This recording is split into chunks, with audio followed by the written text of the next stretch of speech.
This is a Fox News alert. We're awaiting an update from Wisconsin. Actually, let's go to this press conference right here. You'll catch up. We think it's important to provide you as much information as we can as this investigation moves forward in Jayme's case. Joining me again are our partners, FBI Special Agent in Charge, Justin Talamayo, Brian O'Keefe from the Wisconsin Department of Criminal Investigation, and U.S. Attorney for the Western District, Scott Blader. This is where the investigation stands at this afternoon. Jayme was reunited with her aunt at the hospital this afternoon. She will also be reunited later this evening with the rest of her family. She is doing as well as circumstances allow. I have not personally seen or spoken with her yet, which I am anxious to do. Right now, we are going to let her settle in and reconnect with her loved ones. Here are some facts in the case that we can share. But again, we will not be releasing any information that puts more stress on Jayme or jeopardizes this case. We have recovered a gun consistent with what was used at the scene of the initial homicide. However, we will have to wait for confirmation that it was indeed the same weapon after examination by the Wisconsin State Crime Lab. The gun used at the scene on the night of the incident was a shotgun. The shotgun was also used to shoot open the door at the Closs home on the night of the incident. The door of the Closs home was not kicked in. With regard to the suspect taking great efforts to minimize his forensic footprint at the crime scene, they include things like not leaving trace evidence by changing his physical appearance, like shaving his head not to leave hair behind. We again will not be making any more comments about this to protect the integrity of the case. At this time, nothing in this case shows the suspect knew anyone at the Closs home or at any time had contact with anyone in the Closs family. The suspect had specific intentions to kidnap Jayme and went to great lengths to prepare to take her. The suspect did work at the Jennie-O turkey plant over 3 years ago for less than 2 days and does not appear to have any contact, did not have any contact with Jayme's parents, who also worked at the turkey plant. We also know now that the suspect was not at home when Jayme escaped. While I don't know how she escaped at this time, we believe that the suspect was out looking for her when law enforcement made contact with him. On Monday, January 14th, so Monday this coming week, at 3:30 p.m., the suspect will make his initial appearance in Barron County Circuit Court to be formally charged with 2 counts of first-degree intentional homicide and 1 count of kidnapping. I know all of you are searching for the answer of why any of this happened. Believe me, so are we. Not knowing will plague us for some time, but again, our goal is to continue to do what is right for Jayme and seek justice and seek that justice is served. At this time, I can take some questions. Sheriff, do we know how he knew about Jayme? Was it a social media connection? Was there some obsession? There must have been at some point a connection between Jayme and the suspect, Mr. Patterson. What I can tell you is we don't believe there was a social media connection, and we are determining how he became aware of Jayme. I do not have that answer in complete form yet to release. Sheriff, what was the distance between the suspect's home and where Jayme approached the dog walker? That I was not able to concern. consider. Estimate about how far it was? It wasn't very far. She was on foot, and it wasn't very far. No, I couldn't guess that, but it was not a long distance, I was told. What about the suspect's home? What kind of conditions was she kept in? I don't know the answer to that. I just know there was a home in a rural setting. Is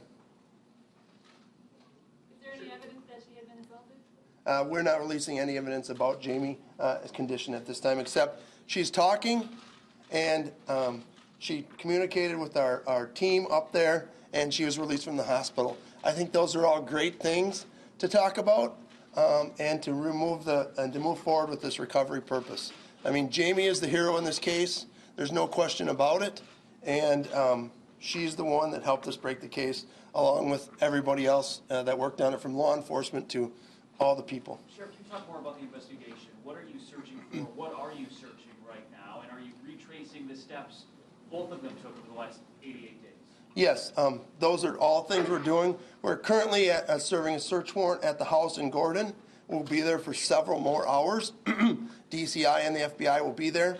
They're looking at every room in that house, any piece of evidence that could be used in this case, but they plan on being there for several more hours, looking at everything in the house. Is there a property in Barron that you're also serving a search warrant? We are not serving any search warrants in Barron County. Sheriff, do you know if there were other people in the house at any point when Jayme was in there other than the suspect? I do not know the answer to that question. These last 3 months, was she aware that people have been looking for her intensely?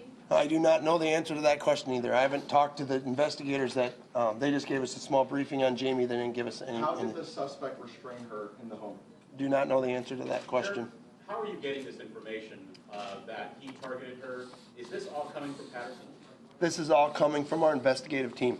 So, I'm sorry to interrupt. Just to be clear, though, the suspect was not home when she left. when she escaped the home yesterday, he was not at the home. But at some point, he would have then returned, and then you say went back out looking for her? Well, when we had contact with him, he appeared to be out looking for her.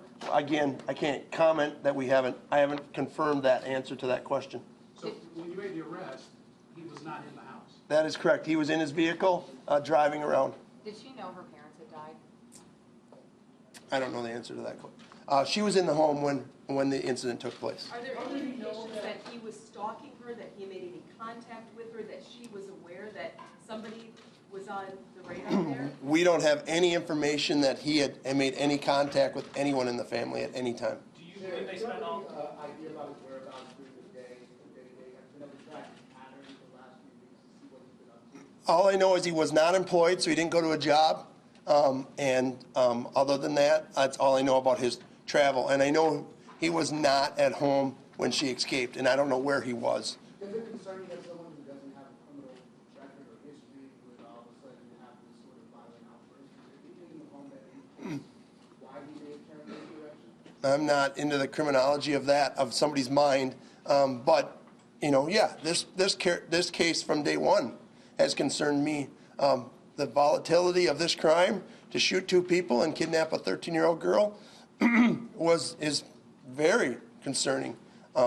And so, we want to get the answers that you guys all want, that we want to give to Jayme, and we want to give to the court so that we can get a conviction. What is Patterson's Hang on. What has Patterson's demeanor been since he's been caught? Has he been remorseful at all? Patterson has been in our jail without incident, in a cell by himself. Sheriff, are investigators on your team looking at Patterson? I know he has no criminal record. I mean, family history issues, possible. Yes, we did get a tip on a sibling that has some criminal record, and our DCI and FBI teams are looking into that. Some criminal record that seems similar. If I read the. I didn't look at his record. That was just came in on our tip line. Sheriff, just to get any more to the escape itself. Escape, the word implies that there was a lock or some type of restraint. How did she get out? I don't know the answer to that. That's the answer that, again, I'm not looking to put pressure on Jayme or her family. We want to reunite her, and some of that information can wait until the court hearing on Monday when more will be released in the criminal complaint, because that'll be a very detailed. But again, we want to let Jayme settle in. We want to take care of her. We've got the suspect, the only suspect we're looking for. We're not looking for any other suspects at this time. We have him in custody. We are reunited Jayme. That has been the goal of this department and this team behind me and all of the law enforcement officers out there. Sheriff, you're saying the primary reason, though, he went to that home was the kidnapping. Was that his main reason for going there that night? That is the main reason for going to that residence, we believe. Can you tell us any more about the 911 call that came from the home that night? Are you able to glean anything that you can share with us that would give us some insight as to what happened? No, we briefly talked about that today. That 911 call is very inaudible, and even knowing some more facts, we still can't get any information off that 911 call. You're not looking at other suspects, but do you think other people helped him, like buy groceries or come to the home for any reason? That's what our team is asking that question. Neighborhood canvases, family members, all of those aspects are being looked at now. Sheriff, who owned the house? Go ahead, Carl. Was Patterson a lifelong resident of the Gordon area? Yes, he went to high school up in that area. I don't know the exact high school name, but he did go to high school in that area. And Sheriff, who owned the house that Patterson had Jayme in? That I do not know. I meant to look that up, and I apologize for that. Yeah. I don't know that he owned that residence, but I'm not 100% sure on that. Have his parents contacted you at all? No one has contacted our office. Sheriff, do you have any more information about how he may have hid this from friends or family? No, that is the key question, that why and how he hid this for 88 days. Was there any running water, electricity in this cabin where they were saying? I believe so. Sheriff, was this a home or was this like a cabin type of thing? They described it to me as a home. Do you know what's going to happen with Jayme now, long-term care, if she's going to remain with family? We're working with the Human Services Department on what placement efforts will be taken for Jayme, but right now she's been placed with her aunt. Can you confirm where his home is and location to where the 911 call was placed after the dog walker found her? Was it 3 homes down, 4 homes down? I never saw a map on that, so I can't comment on that. Sorry. If no, I can't comment on what he said during his arrest. Is he cooperative? He is. I can't comment on that. They don't want me to comment on his part of the case for the conviction. We're not going to comment on him. Sheriff, do you have any reason to believe that he was stalking Jayme? I don't know the answer to that. I know Jayme was the target. So how he was doing that is the question that we will use for the court process. Sheriff, besides his employment at Jenny O for a couple of days, did he have any other connection to the town of Barron? That's what we're looking for right now. We believe he may have worked somewhere else, but we're trying to confirm that also right now to see if he worked somewhere else in the area. Sheriff, why that night? Did he know they were home? That's a very good question. I don't know the answer to that. So, one more. Sheriff, did you specify that shotgun was found in this cabin or residence? It was found. I don't know exactly where the shotgun was found, but there was a gun recovered. In fact, there was more than one gun recovered. But they believe a shotgun was used the night of the incident. They found a gun which they believe to be similar. Again, until we get some forensic database, but they did recover more than one gun at the scene. But they believe a shotgun was recovered, similar to the style used at the Closs home. All right, last 2 questions. Last 2. Is there any way that the public can help the case moving forward? Is there anything that looking for more clues?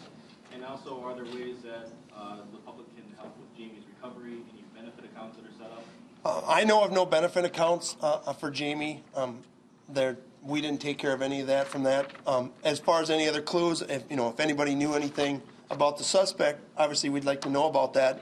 But at this time, we've not run into any roadblocks from family, friends, anybody that I'm aware of that's hindered this investigation. Our teams are still up there. Again, we have probably 30, 40 plus people still on the scene.